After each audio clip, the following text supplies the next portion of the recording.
कमजोर करने का षड्यंत्र कर रहे हैं। आदरणीय सभापति जी, दरअसल कांग्रेस के लोग कभी भी भारतीय सेनाओं को ताकतवर होते नहीं देख सकते। आदरणीय सभापति जी, कौन नहीं जानता कि नेहरू जी के समय देश की सेनाएं कितनी कमजोर होती थी। हमारी सेनाओं में कांग्रेस ने जो लाखों करोड़ों के घोटाले किए,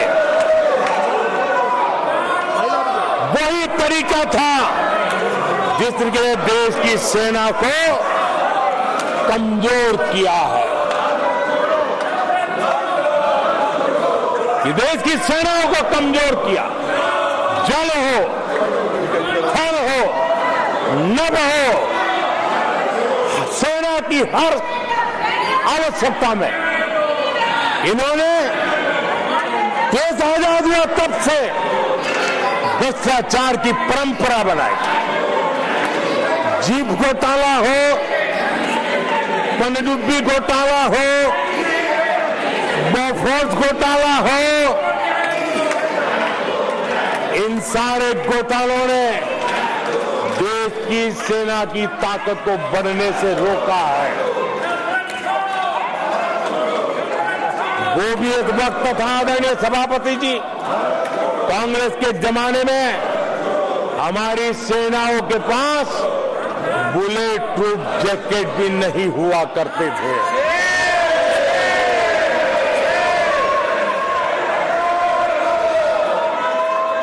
सत्ता में रहते हुए देश की सेना को तो बर्बाद किया ही किया, उसको कमजोर किया ही किया, लेकिन ये कारनामे विपक्ष में जाने के बाद भी चलते रहे। विपक्ष में जाने के बाद भी सेना को कमजोर करने के लगातार प्रयास होते रहे। जब एक कांग्रेस सरकार में थे तो फाइटर जेट नहीं लिए,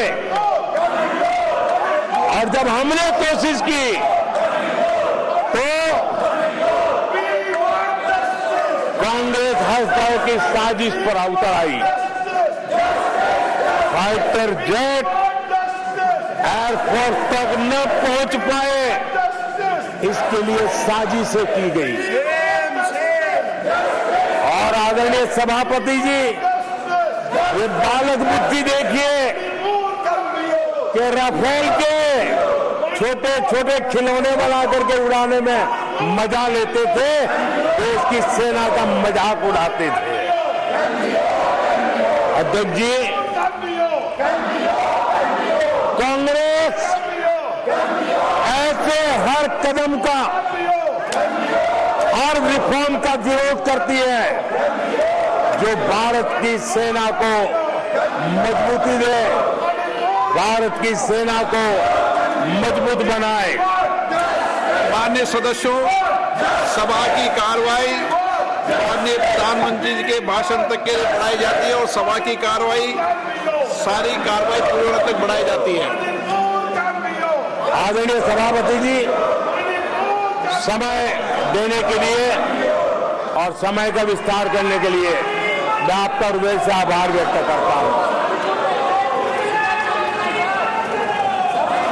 आदरणीय सभापति जी, अब कांग्रेस के लोगों को ये पता चल गया है कि हमारे नौजवानों की ऊर्जा, हमारे सैनिकों का आत्मबल ही हमारे सशस्त्र बलों की सबसे बड़ी शक्ति है। और अब इस पर हमला करके और एक नया तरीका सेना में भर्ती को लेकर सरासर झूठ फैलाया जा रहा है ताकि लोग, मेरे देश के नौजवान मेरे देश की रक्षा करने के लिए सेना में न जाए, उनको रोकने के लिए षड्यंत्र हो रहा है। आदरणीय सभापति जी, मैं इस सदन के माध्यम से जानना चाहता हूं, आखिर किसके लिए कांग्रेस हमारी सेनाओं को कमजोर करना चाहती है? किसके फायदे के लिए कांग्रेस वाले सेना के संबंध में इतना झूठ फैला रहे हैं? आदरणीय सभापति जी, वन रैंक वन पेंशन को लेकर के देश के शहीद जवानों को उनकी आंखों में धूल झोंकने का प्रयास किया गया। आदरणीय सभापति जी, हमारे देश में श्रीमती इंदिरा गांधी जी ने वन रैंक वन पेंशन की व्यवस्था को खत्म किया था। दशकों तक कांग्रेस ने वन रैंक वन पेंशन को लागू नहीं होने दिया और चुनाव जब आए तो 500 करोड़ रुपया दिखाकर निवृत्त सेना नायकों को मूर्ख बनाने की कोशिशें भी की गई, लेकिन उनका इरादा था हो सके उतना वन रैंक वन पेंशन को टालते रहना। एनडीए सरकार ने वन रैंक वन पेंशन लागू की और आदरणीय सभापति जी, भारत के पास संसाधन कितने ही सीमित क्यों न हो, लेकिन उसके बावजूद भी, कोरोना की कठिन लड़ाई के बावजूद भी 1,20,000 करोड़ रुपए